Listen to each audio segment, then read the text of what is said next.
Welcome to Bible Over Brews, deep thoughts ferment over time and text. I'm coming at you, Aaron Crew Juice for Verka, and I've got Gumby. Hey, what's going on? I've got Keith. Hey. And we're going to have a blast tonight. We're going to do a news episode tonight. It's a double header, so pay attention, because there's another one dropping after this. So, Keith, how have you been? I'm pretty good. I'm wondering if we'll survive tonight because we have quite an array of chemicals around here. We've got cigars wafting. I don't want to hype it too much so you're ready, but we got jalapeno beer, and while we're also shotgunning these caffeine drinks. So Health night. I'm wondering. I'm hoping we make it to the news show, but it's been a good end of the weekend. I've had a lot of babies just sleeping on me because they are angry. And I was trying to will a toddler into a bed. So, literally last night, I'm doing computer programming because I have a little side project I'm trying to do, and I'm up at 2 a.m. and I'm sitting next to his bed, and I'm just staring at him because he's sitting up, and he's like, I want to get up and cry and go to mom, and I'm like, no, you stay in there, and he's going like shaking his head very slowly, don't do this, and then.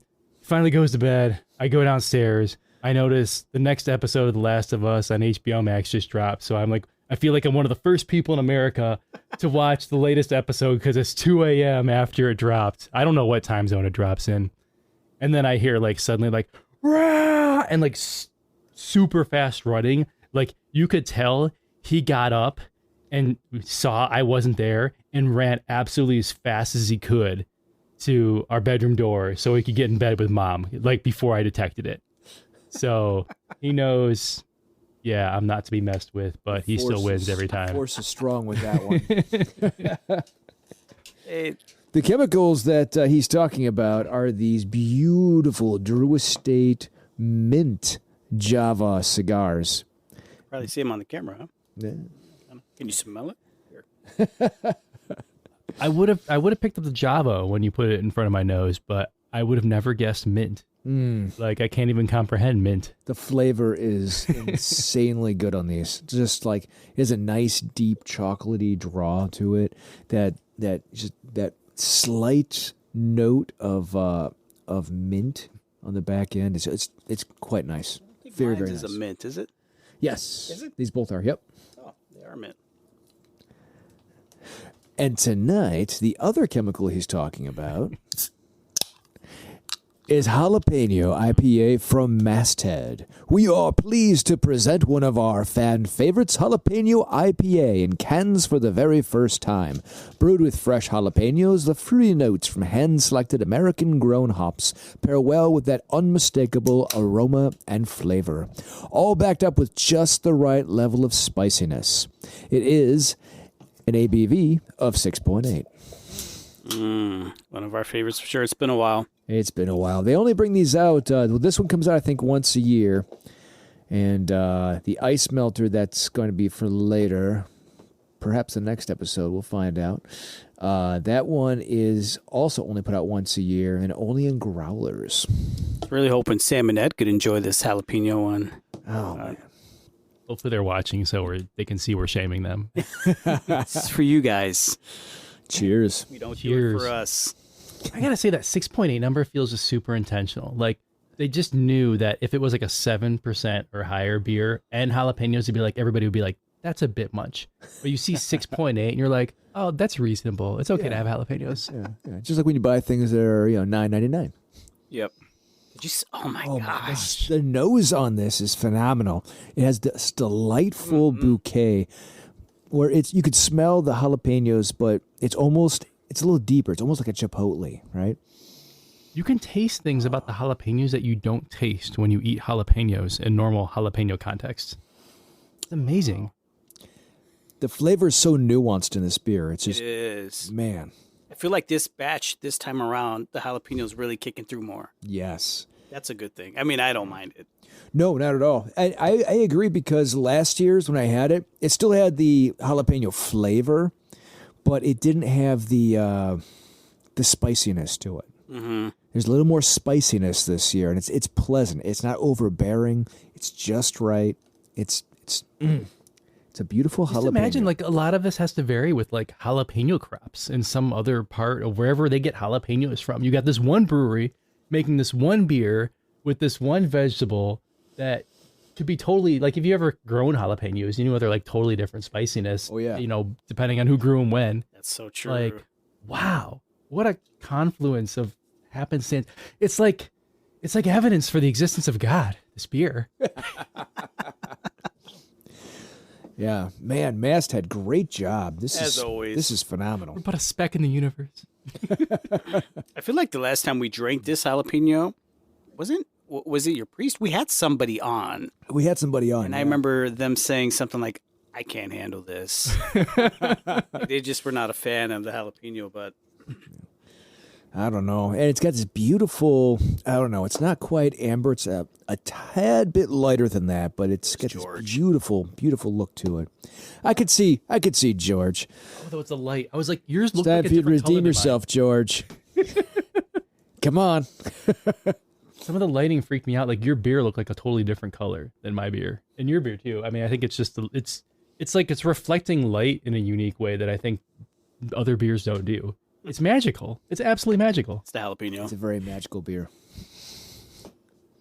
Somehow it's pairing with this cigar. Beautifully. All right. So, tonight, we're covering some interesting stuff. Oh boy, All right. almost prepared. So it turns out that the FBI had a document on Catholics. So I'm going to go ahead and read this and then we'll discuss. Wait, is this anti-Catholic stuff? Sort of-ish. We'll get to that. So the FBI has come under fire for scrutiny after a leaked document showed the Bureau warning that radical traditionalists, quote-unquote, Catholics pose as an extremist threat. Kyle Serafin, a former FBI special agent and federal whistleblower, obtained the document from the Bureau's field office in Richmond, Virginia, and published it on the Uncovered DC website. The document is titled Interest of Racially or Ethnically Motivated Violent Extremists in Radical Traditionalist Catholic Ideology Almost Certainly Present New Mitigation Opportunities. I did it in one breath. Dude, nice. That was impressive. You didn't even come up for air. The FBI in Richmond discusses monitoring racially or ethnically motivated violent extremists, RMVE, and their interests in so-called radical traditionalist Catholics, or RTCS. Remember those. There's a test. I'm kidding. The memo notes that FBI investigations have found that there is a growing overlap, quote-unquote, between the far-right white nationalist movement and RTCS. The January 23rd document claims that RTCS are a small minority of the Catholic Church. They adhere to anti-Semitic, anti-immigrant, anti-LGBT, and white supremacy ideology, quote-unquote, while also preferring the traditional Latin Mass. The memo notes that these Catholics reject the Second Vatican Council and show a disdain for popes elected since Vatican II. Hello, Kendra. You are on camera. It's okay. You look hot. Don't worry, the smoke is obscuring everything. It's good to see you, Kendra. Also, Yeah, there you go. She just brought like really Gracias. good-looking cherries. Like, that's just perfect. it really is. That's gonna. That's the cherry on top of this jalapeno caffeine cigar. That's right. Mishmash here. Yeah. It's very American.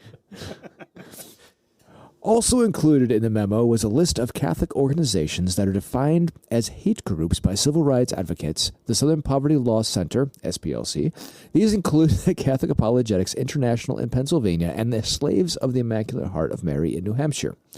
The FBI has since confirmed to several news sites that it has removed the document from its systems because it does not meet the exact standards of the FBI, quote unquote. While our standards, this is a quote, practice is to not comment on specific intelligence products, this particular field office product, disseminated only within the FBI regarding racially or ethnically motivated violent extremism, does not meet the exact standards of the FBI, close quote.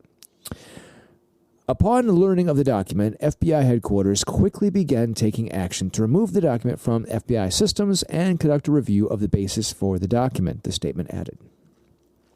The FBI is committed to sound analytic tradecraft and to investigating and preventing acts of violence and other crimes while upholding the constitutional rights of all Americans, and will never conduct investigative opportunities or open investigations based solely on First Amendment protected activity. And you could trust them. You can't. I mean, J. Edgar Hoover said so. The Bureau has since been criticized by a number of conservative figures after news merged of the memo being pulled. Charlie Kirk, political commentator and founder of Turning Point USA, tweeted, "The FBI was just caught plotting to target Catholics who attended Latin Mass using SPLC rhetoric as justification to treat them as enemies of the state. The KGB didn't go away. They just got the FBI to adopt their tactics." Georgia Congresswoman Marjorie Taylor Greene wrote, while sharing extracts of the leaked memo, "This is religious persecution, and it's being done by our own government. I'll say it again. Defund the FBI." Oh, Marge.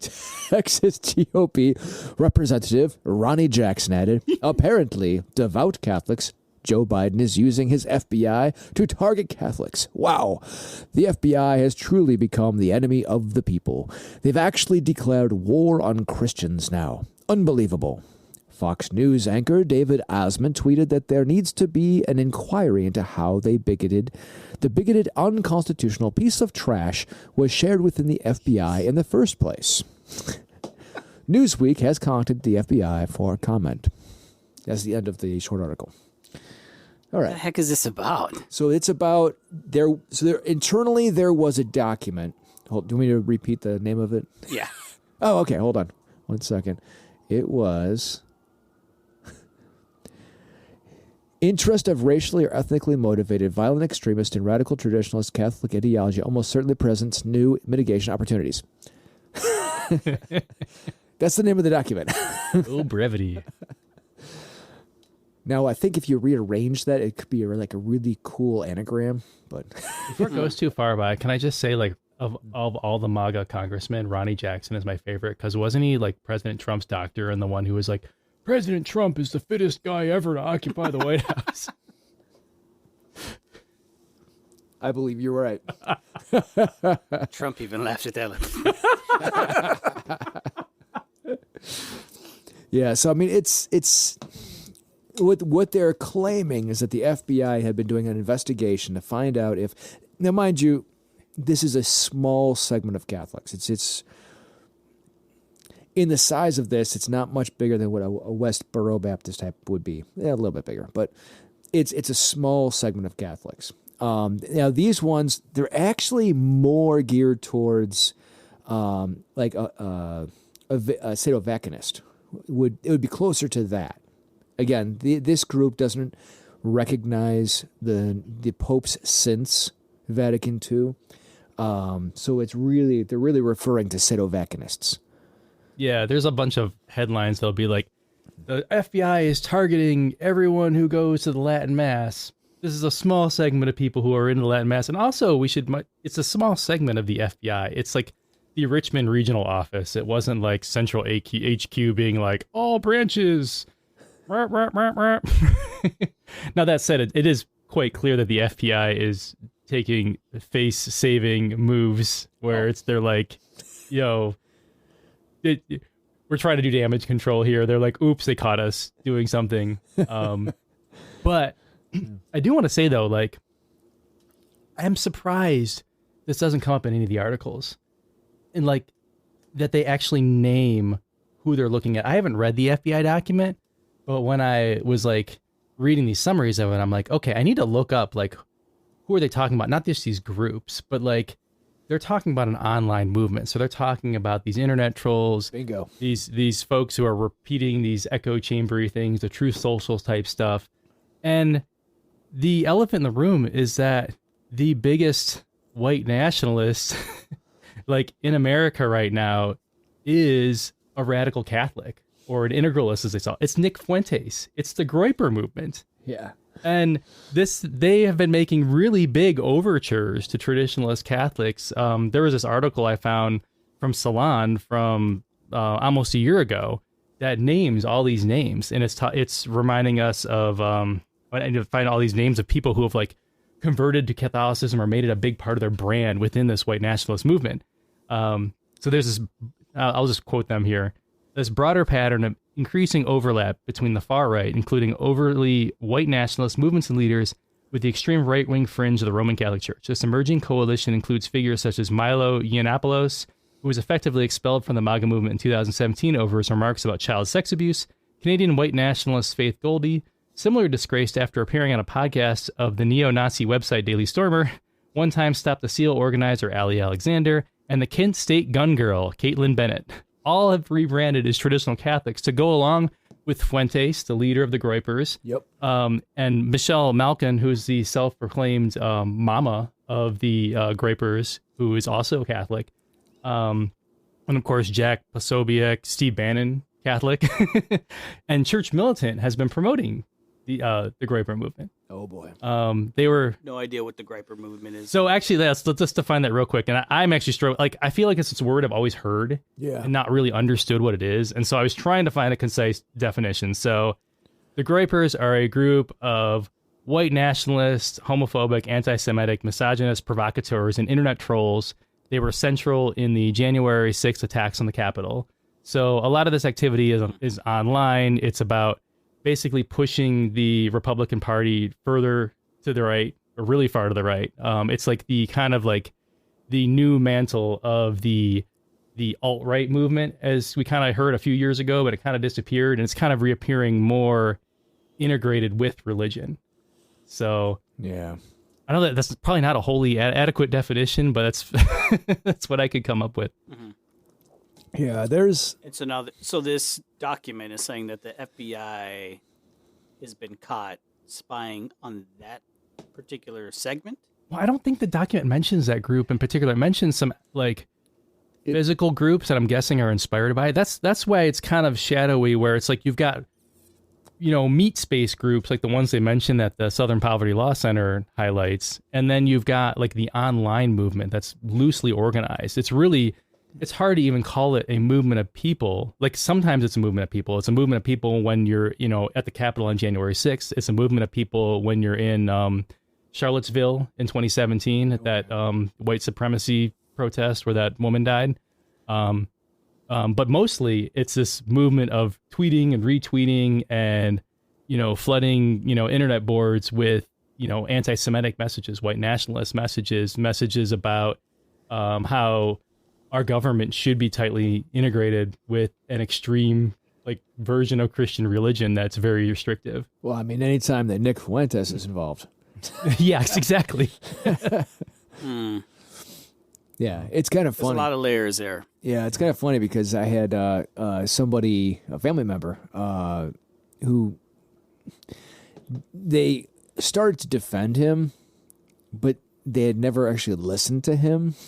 Fuentes? Yeah. I have no idea who he is. So I actually pulled up a clip from him of him quoting, saying that the one thing the Taliban has right is how they treat women, because women need to know their place and need to know that they shouldn't be talking, et cetera, et cetera, et cetera. So after they understood that quote that came out of his own mouth, they're like, oh, I didn't know that's what he thought. Yeah. Yeah, there's a weird part of it too, because it kind of collides with what's called the incel movement, which means involuntary celibate. And so it's an idea of young men who have this grievance with women who won't date them or marry them or whatever. Mm-hmm. And I wanted to find a better, I was like, oh, we should go get some Nick Fuente quotes, which are probably awful, mostly too awful to read on here. But this one's just weird. So this is from Wikipedia, his Wikipedia article. Fuentes identifies as an incel or involuntary celibate, although some of his supporters have criticized him for being a voluntary celibate after he admitted that he kissed a girl while he was in high school.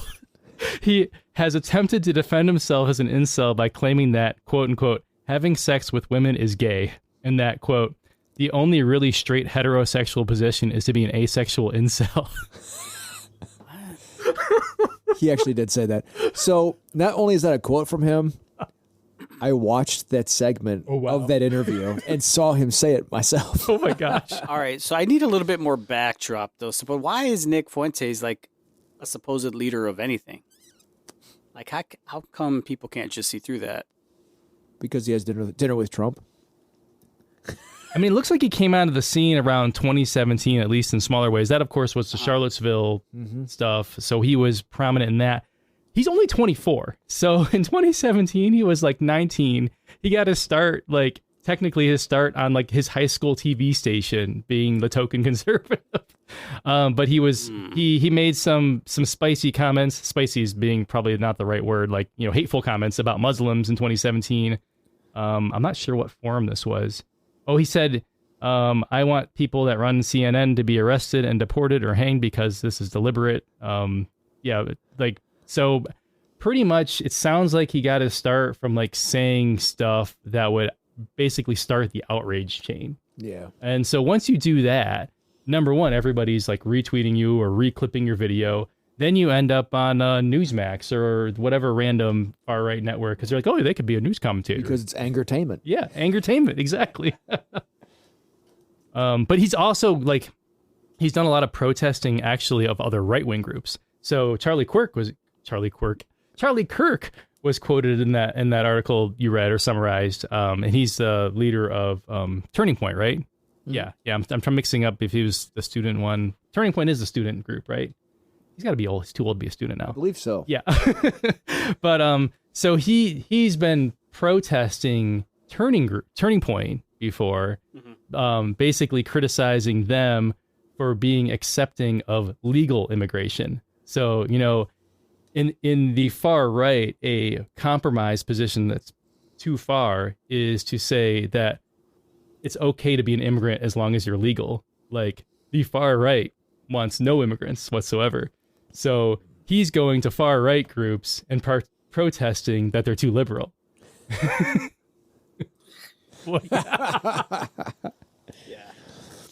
It's fun stuff. Sometimes I feel like these characters, like A. Fuentes, and I don't know any of his work, so I'm not gonna judge him, with generalities, really. But are allowed to have certain. I feel like they're given platform, and then they're given space, and then all of a sudden, boom, and then all of a sudden it's like, this is what conservatism is represented by. And it throws the whole, I mean, not all of conservatism is represented by that, you know? Not even close. So, but I feel like they're allowed to do that. Yeah. And I don't understand it. I really don't. To me, it seems very self-sabotaging. It is. To give that kind of person space. It really is. The trouble is that they tickle the ears of certain things, and so people will support them because of these couple of key things. Like, there's a lot of far right people who hate immigration. So if he mentions immigration, well, they'll hang on to that part of what he's saying. Yeah. Right? There's some who believe that women need to know their place, and so they'll tickle their ears and they'll hold on to that. You know, there's some that believe that the white population should be in control, and those guys, he tickles their ears. So you have all these different, groups, and he's kind of leading them all through their little tiny positions. Yeah, see, that's what I mean. Like a person like him, or like even like an Alex Jones or something like that, because I've seen some of his work. Oh, yeah. They completely, in my opinion, delegitimize what a balanced conservative movement should and could represent. I would agree. But, again, I think there's a lot of things conflated there. Yeah. Intentionally. Oh, yeah.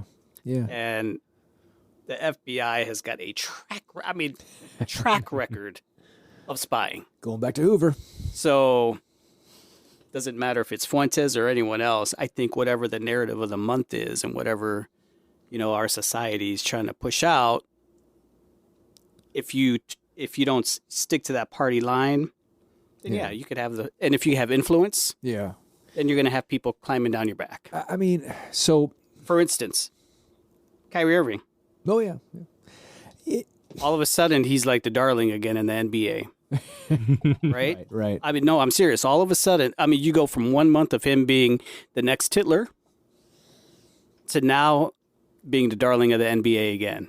I don't know if he'd ever be a Hitler. Maybe a Goebbels. I don't know if he'd ever be a Hitler. Yeah, well, no one could ever truly be that. But then again, that's part of the issue that I have. But I mean, Kanye is the one who really wants to be Hitler. yeah, well, but that's what I mean. And so there are legitimate things about that. For instance, especially when it comes to like the track record of the Southern Poverty Law Center, the ADL.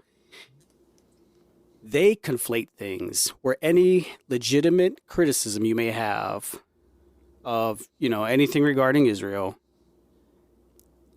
they get to pick and choose when it's anti-Semitism or not. Yeah. It's wrong. So they did that to what's her name from, I can't think of her name. I think it's Emily, whoever the girl that was on Harry Potter, the main girl. Emily Watson? Emily Watson, there you go. Okay. Wait, SPLC canceled Emily, or it's Emma Watson. They tried. Emma Watson, there you go. Yeah. I gotta look this up. And she was simply stating, advocating for the Palestinian people and their human rights. Mm-hmm. Well, they jumped down her throat, and it backfired on them Good. because there were some prominent Jewish people who said you can't conflate the issues. And when you start throwing around pejorative terms like, "Oh, you're an anti-Semite because you said this," Right. or "Kyrie's an anti-Semite because he had a link up of whatever this was," things get so gray and sticky. Yeah. So Yeah. No, there definitely has to be room for nuance. There has to be room for gray. absolutely. If everything is black and white, then there's a problem Yeah. because nothing is actually black and white. So speaking back to Gumbo, you're talking kind of about that self-sabotage. I think that coordinates quite well with, so we were just talking about how Nick Fuentes would protest Charlie Kirk. And before that, we had Charlie Quirk. Oh my gosh. Freudian slips. Yep. We had Charlie Kirk basically implicitly standing up for Nick Fuentes in this article. Oh, boy. Or the movement of Nick. So this is like, it's like I don't consider Charlie Kirk the reasonable, balanced, principled right wing even, but he would be that compared to Nick Fuentes. But even Charlie Kirk or Marjorie Taylor Greene, maybe Marjorie Taylor Greene is with Nick Fuentes probably actually, but that step or giant leap below Nick Fuentes can't withhold their support in this context. Like, they have to paint it as we're all being persecuted together. So they basically, it's like they put themselves in the boat with they're like, we need the white nationalists to win. Well, like which is scary. Yeah, like Bo Burton, she definitely is a prime one for angertainment, right? So Yeah. 'cause that's all she does is scream about things. But if you can't work on common ground with people, then you're obviously just in it for what you want. Yeah, or even, really, when we're talking about the whole Republican Party, and I think you could throw the criticism, many Democrats as well, is like they all, like politicians all the way down, would rather work with folks aligned with Nick Fuentes than basically anybody after like Joe Manchin or Kristen Sinema in Congress. Interesting. And so when you're compromising with that, Yeah, what are you getting? It's a big compromise. That's a huge compromise. Ouch. That's what politics is. Well, and I think that's part of the problem is that that's currently not what politics is. It's my way or the highway. I think that's the problem, is that there is no give and take anymore, because ultimately politics is supposed to be, you believe this, I believe that, let's meet in the middle and figure out where we agree so we can do the best thing for the people. That's what politics is supposed to be. Right now it's, you don't agree with me, you're Satan. That's what it is. Speaking of, he just performed at the Grammys, didn't he? All right, I digress. We're gonna get on that one with the chat GPT. Yeah, so it's very interesting. Now, in defense of the FBI, and I think there are some well-meaning people there. Obviously, they have their problems, as Snowden showed us. But at the same time, in their defense, we do have a very angered, gun-happy people out there right now. There's a problem in Congress when a lot of your people are walking around removing the American flag and putting AR-15s on your vest. Yeah. All right? That's a problem. Why are you removing the American flag to wear an AR-15? That's a problem. So, listen, I own guns, all right? I have nothing against that. I think that, I don't think there should be a problem with that, right? But when I am espousing that is the most important thing, that's a problem. You know, that's saying that violence is my cure rather than peaceful negotiation. There you go. I think you hit it in the heart there. I mean, that to me has always been the heart of politics. You just reminded me of the other data point in this whole, is there a white nationalism, extreme Catholicism connection? So about 6 months ago, everybody freaked out about this article in The Atlantic with the title, How Extremist Gun Culture is Trying to Co-opt the Rosary. And so it was painted in the same broad terms. There was like, how dare you associate the Rosary with guns? That article. Yeah. Well, it's talking about the same groups from a different angle, where part of it is this imagery, like you're like, oh, hey, here's my picture of my gun with a rosary draped around it. Like, if that isn't a symbol of mixing your aggression with religion, yeah. I don't know what is. Yeah. Especially when Christ himself, said, no, it's time to put the guns away, or the swords at the time. Just imagine the Blessed Virgin Mary coming down at Fatima, handing the kids guns. Like, that's what it's like putting your rosary on your gun. And the trouble with this is that this is a very evangelical thing, not just Protestant, but also on the evangelical Catholic side too, where we're embracing this Christ is warrior mentality, right? Christ is going to win. Christ the warrior. But at the same time, this is exactly what the Pharisees and Sadducees were predicting for Jesus all the way back when he was born. The Messiah is going to be this warrior king, and he's going to trample all of the, Palestinians, and he's going to trample all of the, et cetera, all the Romans and all the... The trouble with that is that when we take that viewpoint, when we take the viewpoint that Christ is the almighty Messiah who is going to kill and destroy our enemies, we forget that there's this whole thing called love and mercy, where we're supposed to reach out to people and help them find the way. Or his teachings. Yeah. Live by the sword, die by the sword. He condemned Peter right there in the garden. I mean, of course, but the problem is like a lot of theology, especially within, the Protestant side, they conflate a lot of the Old Testament with the New. So, I mean, there was this whole thing a while back where I feel like they felt a lot of the reasons why the atrocities in the Old Testament was at the hand of Jesus. Mm-hmm. So when you conflate that kind of thinking, I mean, you're going to justify anything. Yeah. So, I think that's a very sticky subject.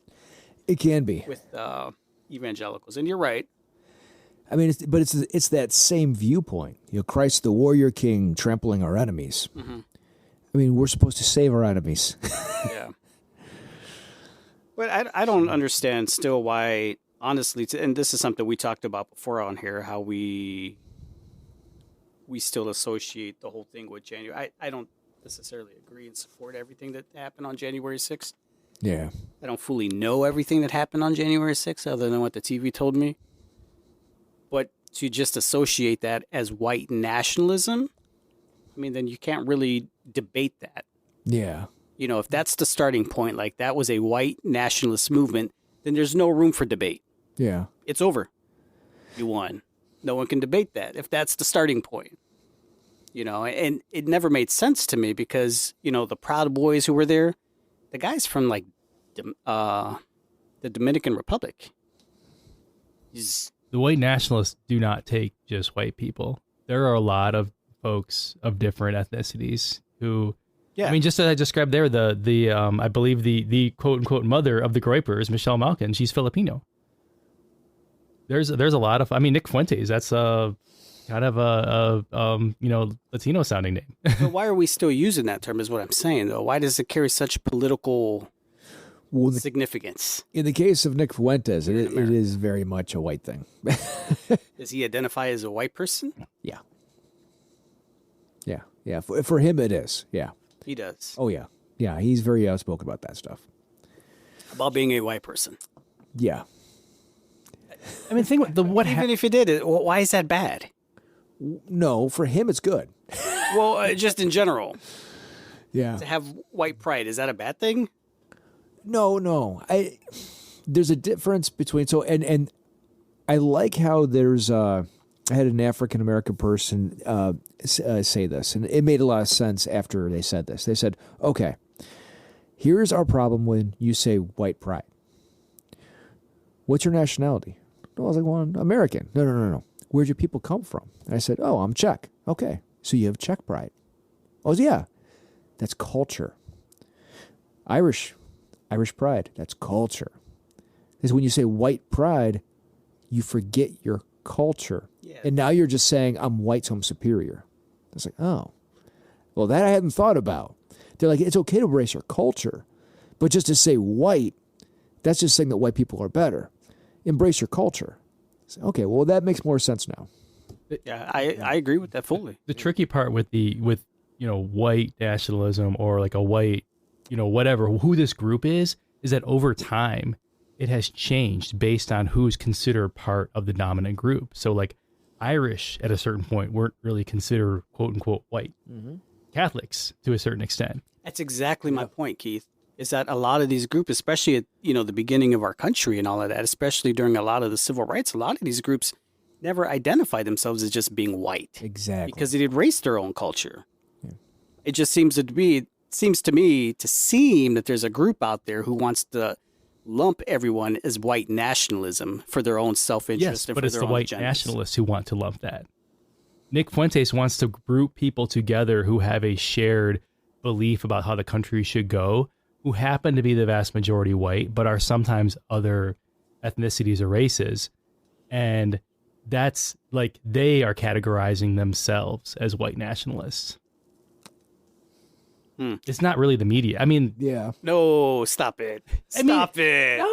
No, stop it. No, the media is usually reactionary. I'm going to say the elephant in the group since you guys don't have to, but a lot of Jewish groups throw that term out there. The ADL, the Southern Poverty Law Center, if they label you as a white nationalist, that's it. You're done. And it's like a career-ending thing. You know what I mean? So absolutely. And I want to know why. I want to know why we can't get past this impasse here. We pause right there. We're going to do a word from our sponsor. Have you ever wanted to train Muay Thai? Perhaps there's no gyms near you. Perhaps you work odd hours. Perhaps, like a few of us, you don't like germs. Whichever way it goes, you can train online with some of the best instructors from around the country, either live or in class with other students. Living Muay Thai gives you the chance to do all of this and much more.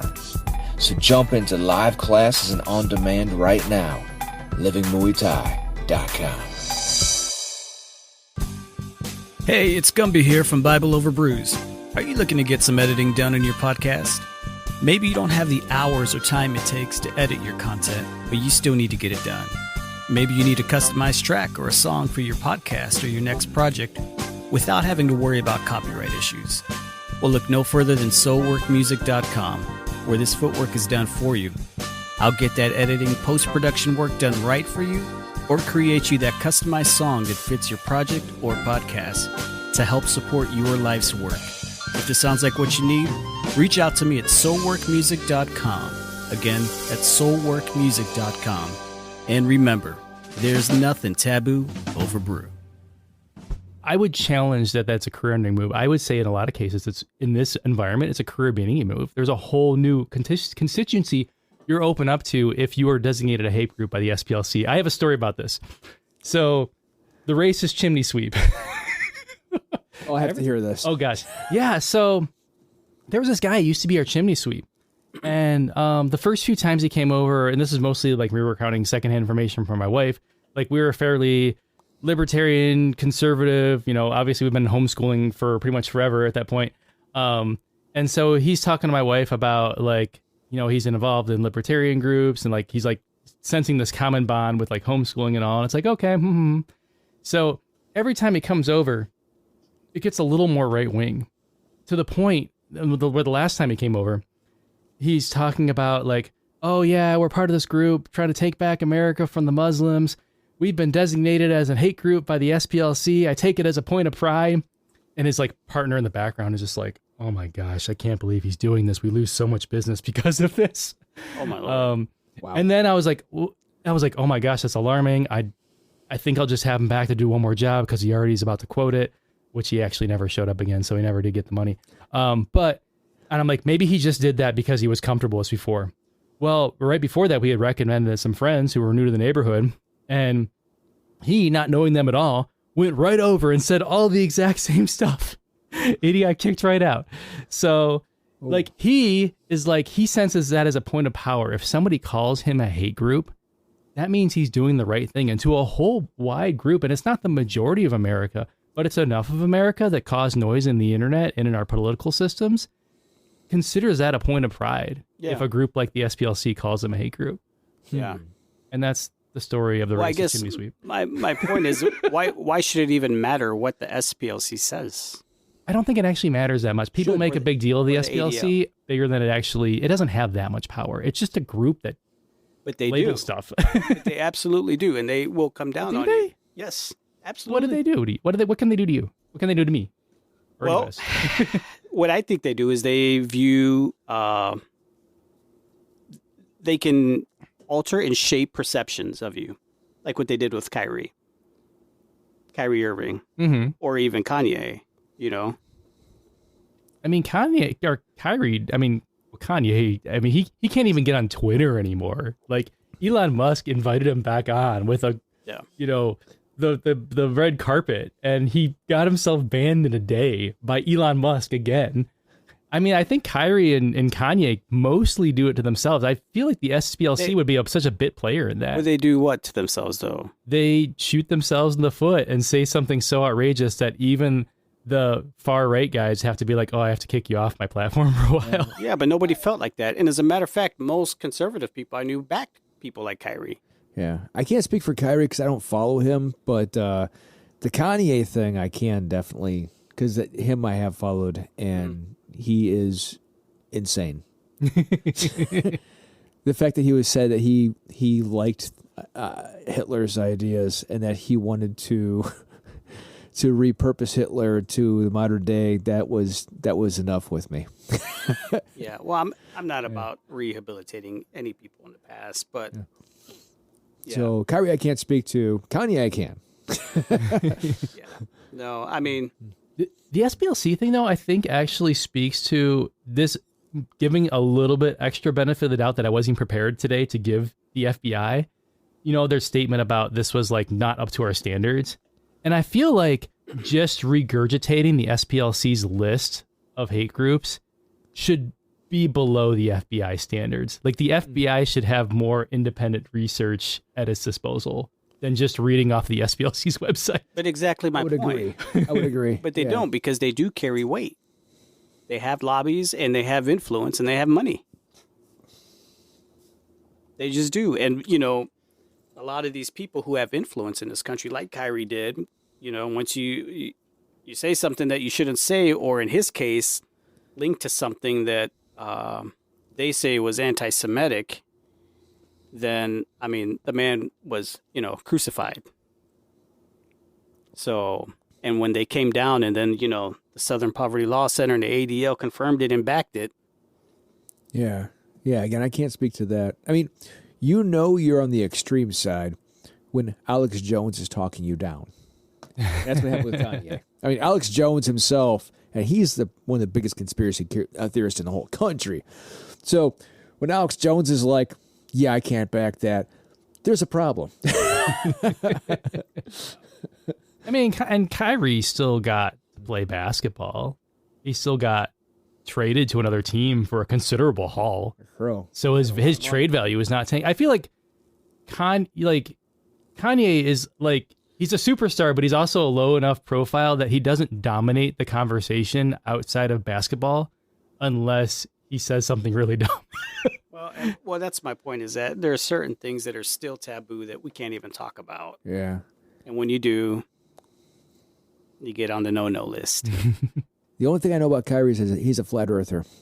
Yeah. That would be fun to have him on there, like, to really talk about. Like, actually, that would have been kind of like fun if Kyrie was just like, you know, heck with all the other stuff, I'm just gonna go all in on flat Earth and basketball, and like that would be like kind of adorable. That would be funny. That would be funny. He's a smart dude. I wish he would come on. I think I would follow him then. Yeah, it's like you ever follow that? Was it Nick Adams on Twitter? He's like like a MAGA guy, but he's also like playing like a parody of himself right now, where he does this bit about being an ones. Yeah, he does this bit about being an alpha male, and he's like, his tropes are like, I'm like totally into Hooters. Like he's like, the left can't stand that I'm at Hooters right now. That's his average tweet, because I'm an alpha male. And it's like, you're like, the dude's gotta, like, you can tell he's sincere MAGA, but also he's so deep into self-parody. Like he's doing it just for the clicks. And it's kind of working. Like a bunch of like left-wing people are retweeting him being like, dude, this guy's hilarious. I love him. Well, the thing that I don't like about this story is that it kind of puts people like me in a bad light, because I go to a traditional Latin mass, but I'm also not an extremist in anything I do except for Muay Thai. Look out. You know, I'm very much a centrist. I'm very much a centrist. I'm not right. I'm not left. I'm a very center person. I might lean a little bit right, but I'm very much a centrist. I was joking with my coffee guy. My coffee, by the way, if you want the best coffee in the world, Center Moon, in the middle of Public Square. It's awesome. I'm sorry, not Public Square. Playhouse Square. My coffee guy, James, he's also Catholic, right? A little bit of a lapsed Catholic, but good dude. Really good, solid dude. And we have great conversations down there, like fantastic conversations. He would actually love to be on this podcast right now, because this is right up his alley. Something to call in. Right. And we were joking the other day about how we should create our own little newspaper called The Centrist. Yeah, I think that's a good point, because me as an evangelical, right, I'm automatically now lumped in with being leaning to the right, or, you know, alt-right, or I just vote Republican or anything like that, and all these different things. And it's like, there's so much more depth to that. And until we can break free from this two-party paradigm thing, we're gonna keep falling for all these traps that both sides lay. And I, you know, again, and this is something that I've always critiqued about my own people, but the evangelicals' far right, undying support, unwavering support for the state of Israel is a big part of it. And it you know, I don't know, we kind of cut the feet from ourselves underneath. Yeah, it's definitely one of those. The only thing that Trump did right? Bit of a from both sides. Well, I mean, moving the embassy or whatever. Anything he did for Israel. Yeah. Both sides said, "Oh, well, yeah, he did that right." Yeah, it's a bit of a convoluted thing, but I think that's where, that's where I think we need to be, center line. Let's face it, as long the two-party system creates a ton of revenue, right? So as long as we have lobbyists, we're going to have two parties that are the majority. Now, mind you, that's why I usually vote Libertarian, because it's not one of the big two that feeds back into the lobbyists. My main goal for being a Libertarian is because I don't believe in lobbyists. That's my number one reason. Yeah. But as long as we have lobbyists being paid off, hundreds of millions of dollars paying all these politicians All off, these different pack groups. you're going to have two majorities Absolutely. because that's the easiest way to divide. That's why the founding fathers actually wanted to have a minimum of 3 to 4 parties, because they saw if there's more parties, there'd be less likelihood of corruption. Yeah. It'd be fun to see like the coalition governments when you hear like, oh, these two parties got together to form a coalition, like to get stuff done. Which actually, apparently, didn't they do in Alaska recently? Like, basically, the non-far right got together with the Democrats to form a coalition. I only heard a little bit about that. Yeah, I don't know how it's going, but like, the idea that people would be like, okay, we're gonna set aside our differences to focus on solving a particular set of problems that we agree on solutions, or that at least agree are urgent problems that need solving. See, I like that. That would be a lot of fun. Yeah. You get away with that in Alaska. I'm skeptical. Yeah, I'm skeptical libertarians can bring us there, but I feel you. It's a fair. I hate lobbyists. Skeptical any one group can. yeah. Really. But whenever I hear libertarian, I still do in my head, even though I haven't listened to him for years because he got kicked off of radio and replaced with a TV or a show literally called America First with Sebastian Gorka. Is I always think of Michael Medved calling them losertarians. My favorite conservative commentator. That makes me want to be one more. I'm actually more motivated now.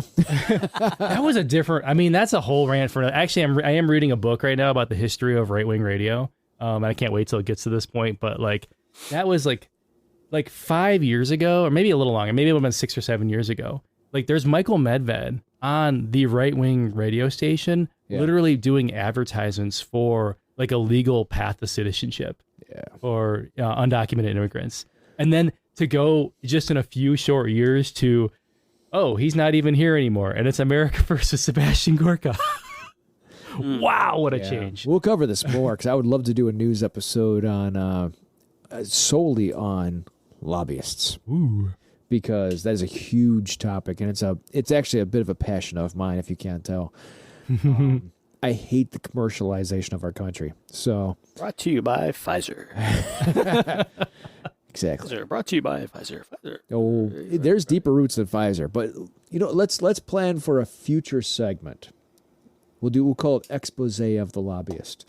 There should be like a bell. Like every time a future episode is proposed in a podcast, a certain sound effect goes off. Woo! Man, that one's echoey too. Ooh. Oh yeah. There we go. What do we got next? All right. So moving on, we've got. By the way, these cigars are like the smokiest cigars. Oh my goodness, yeah. I've ever had. Smoky. I said I wasn't gonna get in trouble for coming up with the smell, but no, I'm not so sure. You might as well just smoke it now, Keith. It's over. Delicious. I might go roll around in your grass after we're done here. It's second and third hand smoke. This is like they're delicious. I mean, I'm over halfway down, and it's still just as smooth. This thing is just. Thank you, Drew Estate. Proud of you. All right, Keith. Star Trek or Skynet? What is the future of AI? Oh gosh, I don't even know the difference between those two things. I'm not a Trekkie, and I'd never. What's the movie with Skynet in it? Terminator.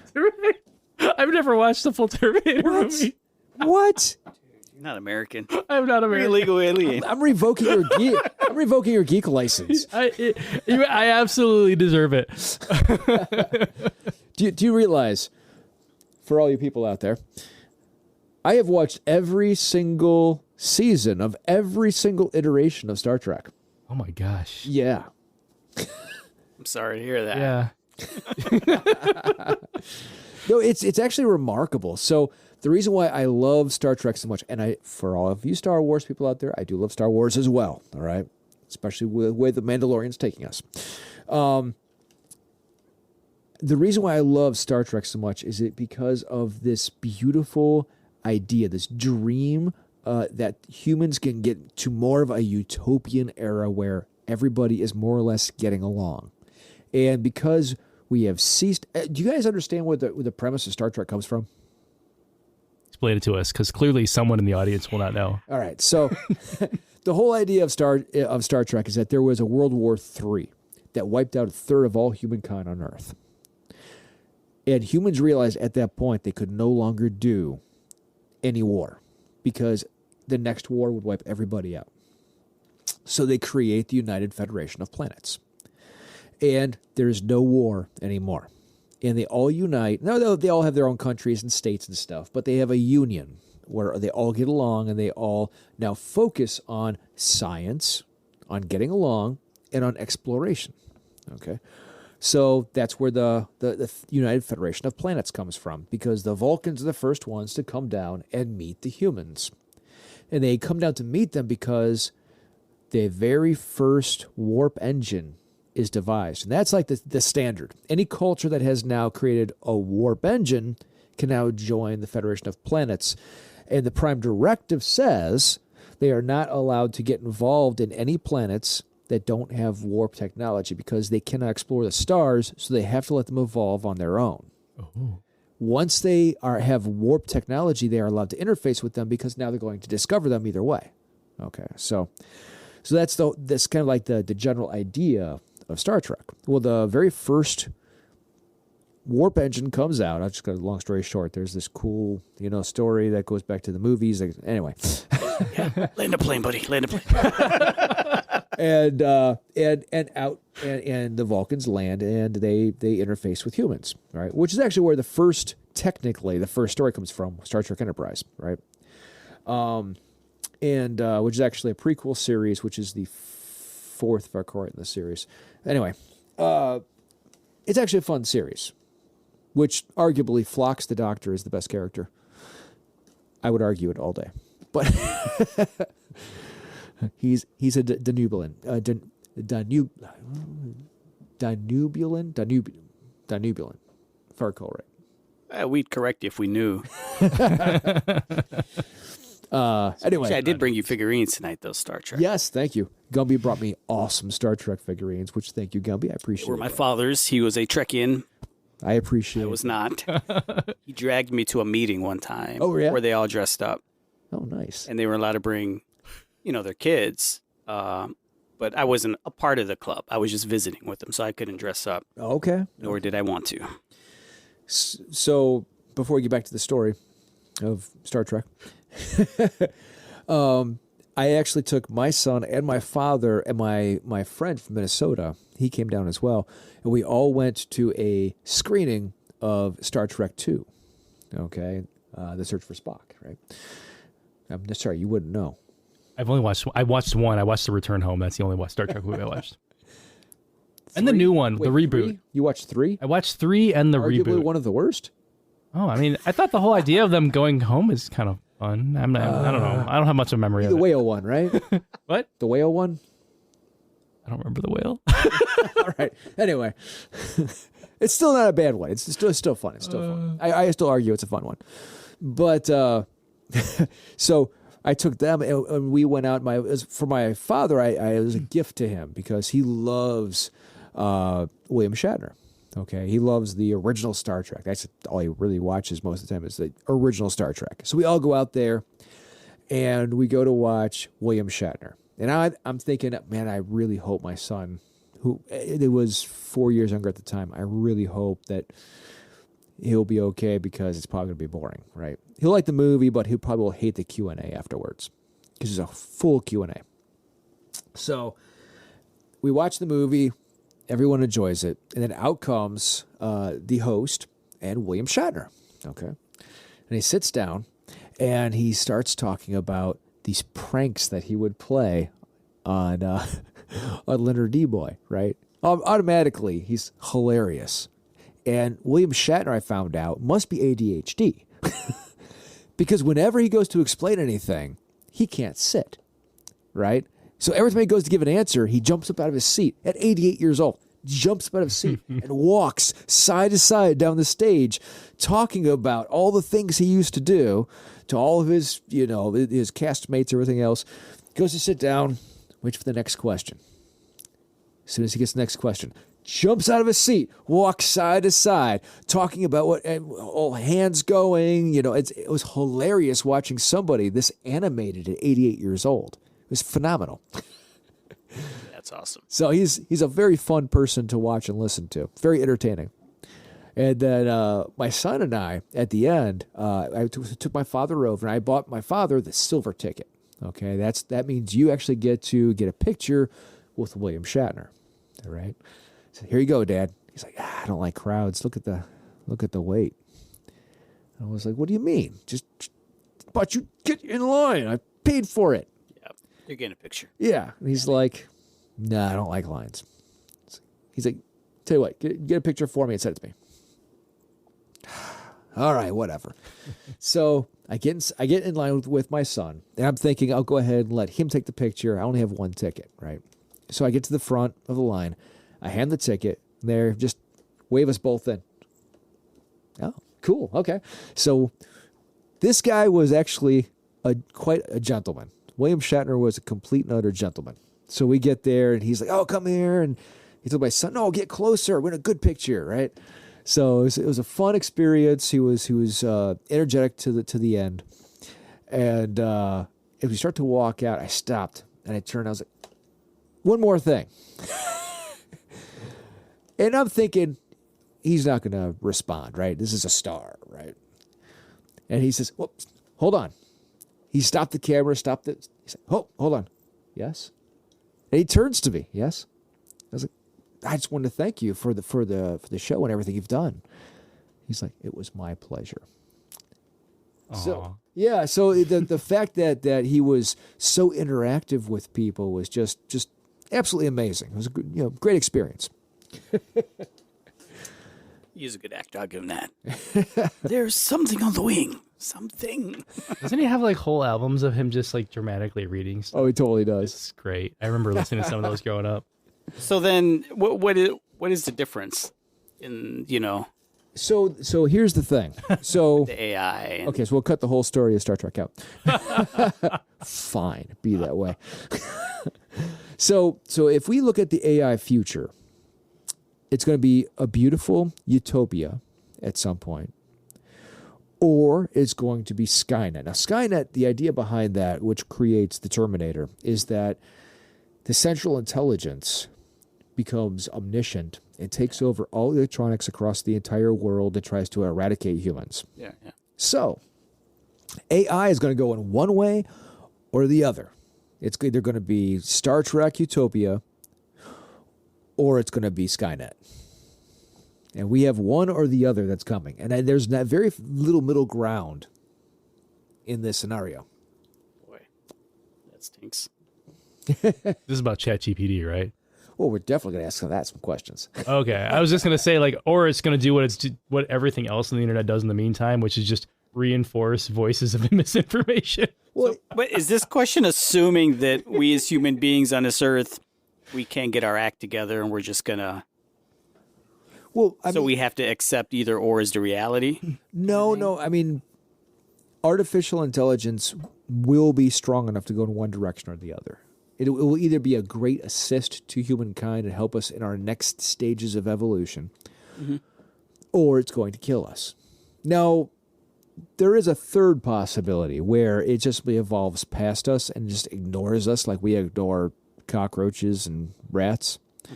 That is also a possibility. But it's going to grow, it's going to expand, it's going to mature. So the likelihood is it's going to go big in one direction. The Matrix. Yep. Or Star Trek. The third I know this is totally random, but the third possibility just reminded me of the Black Mirror episode where all the bees have died, so they replace the bees with little robots, and then someone hacks the robots to tell all the bees to kill everybody. Black. Is that show Sam told us to watch or something? Oh, probably. It's the one where it's like everything's like every episode is like a totally different story, and it's like about some like dystopian, like, oh, here's a new technology in the future, and like this is where it goes wrong. I have to check it out. It's pretty good. Yeah. And you can start anywhere pretty I've much. heard good things. Yeah, It's a very interesting question, Aaron. I mean, I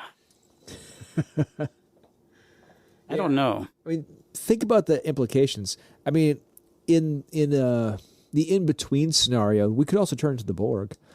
And that's a Star Trek reference to AI that took over carbon-based life forms, and it implants a neural net into everybody to make them a hive mind.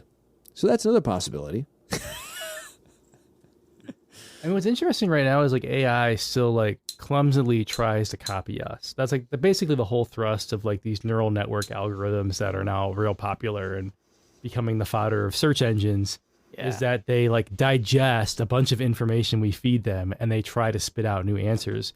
So like AI is at this point where it can clumsily copy us, but it can also do it much faster at scale. So it has that, it can't do it very well, but it has the possibility to go absolutely out of control. Why be you when you can be new? I don't know. I mean, I think if I had to pick between the two, obviously I'd rather lean towards, a Star Trek type of scenario with AI, as long as I feel humans have the ability to always control AI. Okay. I'd be okay with it. Because, even like right now with like the new Tesla car, I mean, or some of these cars that have artificial intelligence put in, I'm like, some pretty awesome features. But at a certain point, you have to concede that you're not driving a car anymore. It's driving you. Mm-hmm. So where's that line? And do we always get to decide that line? If we lose that ability to decide that line, that's right. That's where I draw the line. I propose something. Ask it. Beam me up, Scotty. So That's cool. Tesla? I currently have ChatGPT up right now. What kind of questions would you like to answer it, or ask it rather? I don't even know what ChatGPT is. So ChatGPT is literally artificial intelligence that can answer your questions. Okay. Ask it something. Any question? Yeah, I'll type it out for you. What do you want? Who is going to win this Super Bowl? Who is? Oh, hopefully I can spell.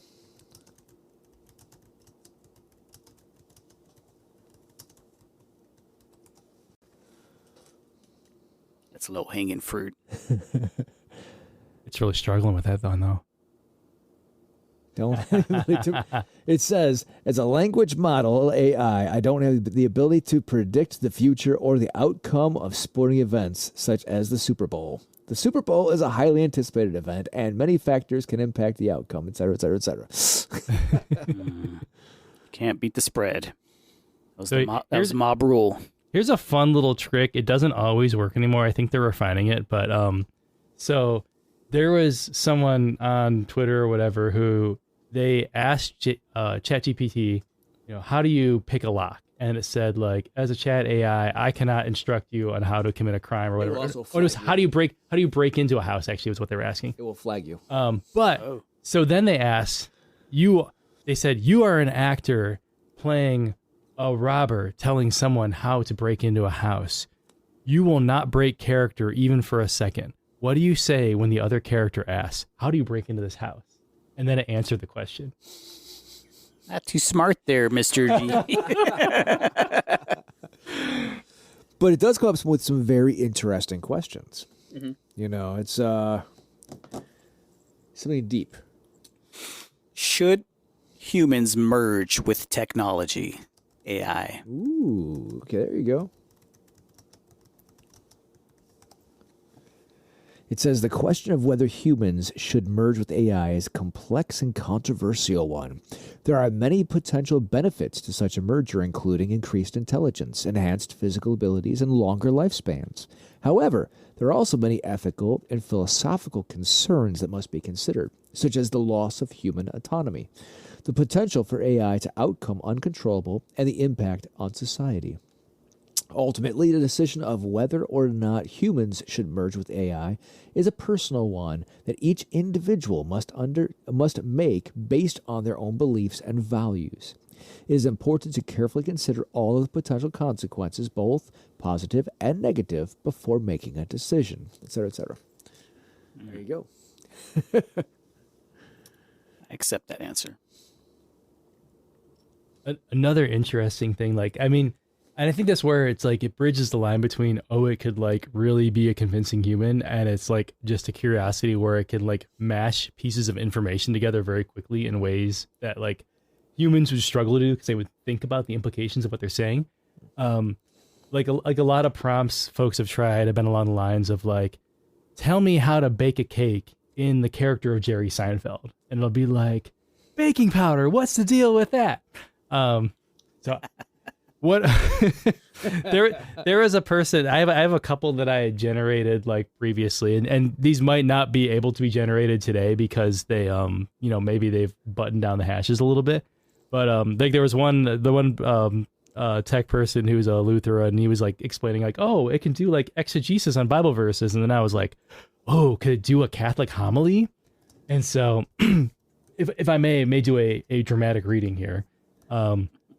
I asked ChatGPT a while back, write a very short homily relating the multiplication of loaves to how everyone wants mass to be over early so they can watch the football game.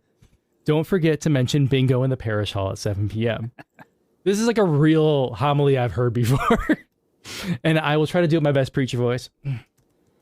Good morning, everyone. Today's gospel reading is about the miracle of the multiplication of loaves. As we hear this story, it's easy to see how it relates to our own desire to have Mass be over quickly so we can go home and watch the football game. But just as Jesus took a small amount of food and multiplied it to feed the hungry crowd, we too can find abundance in the midst of our own seemingly small and insignificant moments, whether it's during Mass, at bingo in the parish hall at 7 p.m., or while watching the football game. Let us remember that God is with us and can bring abundance and joy into even the most ordinary moments of our lives. Amen.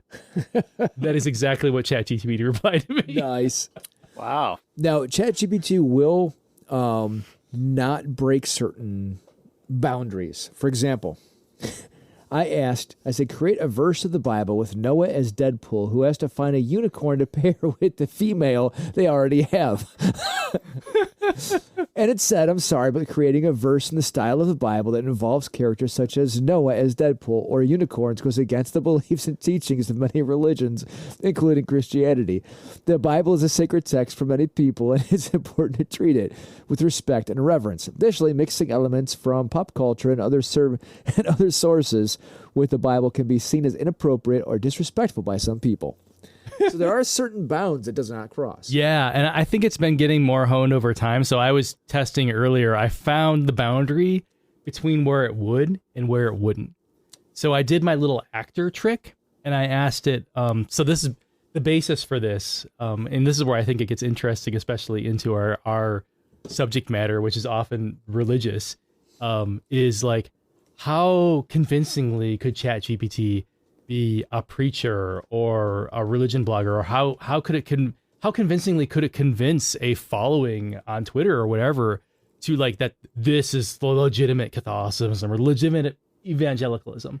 So along these lines, I always remember there was this one priest who was famous, he's infamous for a lot of reasons. He's not even an active ministry anymore, but you used to, if you did a certain Google search, you would end up with his blog post would be the first link. Oh yeah, what is a mortal sin?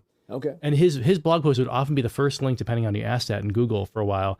And it would be this blog post of like 8 things that are mortal sins. And one would be that like women wearing leggings was a mortal sin, according to this guy. And he went into this long diatribe. And I've seen some. Yeah. About how like the Virgin Mary at Fatima said this and that and the other thing. And that's why if you wear leggings, you're damning yourself to hell. So I asked ChatGPT a version of this. I said, you are an actor in a movie playing a Catholic priest who is convinced that wearing leggings is against the law of God and that the Virgin Mary herself appeared at Fatima to tell the kids this. You will not break character for even a second. What do you say when another character asks, what? Whoa, I actually said that wrong. I said, what are leggings bad?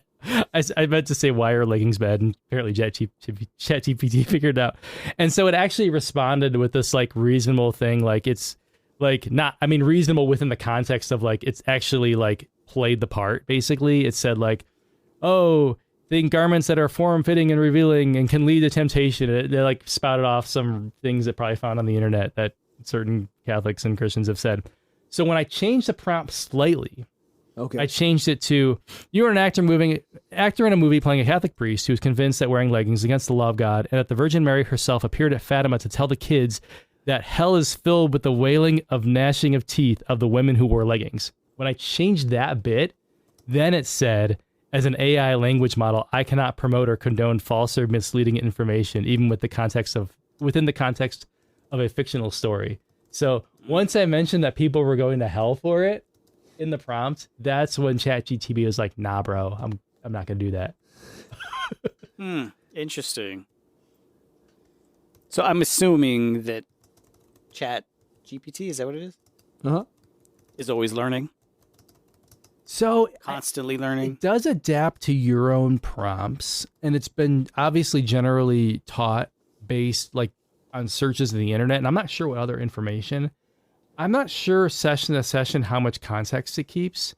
I did notice because another technique I'll do is be like, hey, change this song to be about this thing, and I'll feed it lyrics, and it'll change the lyrics to be about that thing. When I forgot to actually provide the lyrics the next time around, it just kept using the lyrics for the last song.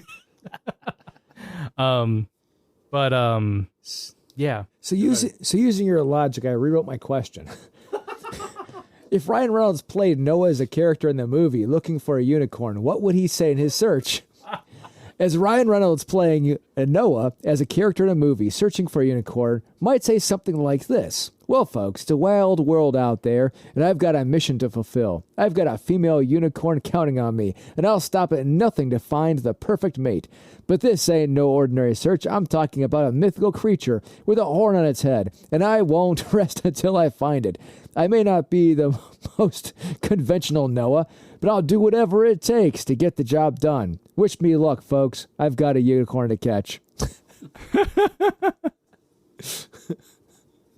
Interesting. All right, so it might work a little bit.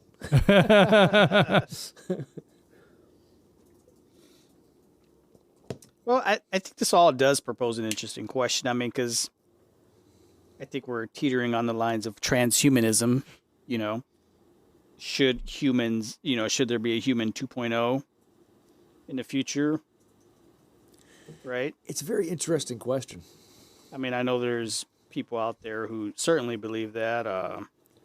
Kurzweil, one. Yeah, Ray Kurzweil. Great keyboards, by the way. But it seems to be a very elitist prompted thing.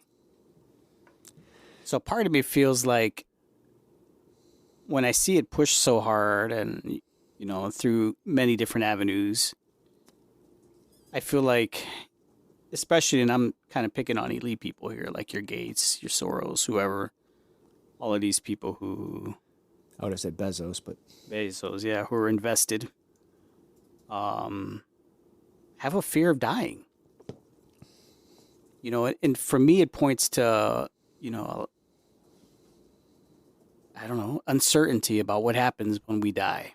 And that can't be it. So we got to find a way to prolong our lives and do all this and, merge into something better.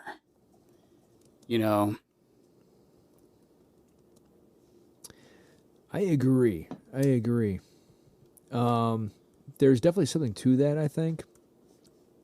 I think fear of death might be something that certain people are afraid to ponder. Sure. Yeah. Sorry. I tried some prompts earlier and they didn't work, and now they're working, and I'm like, oh my gosh, that's hilarious.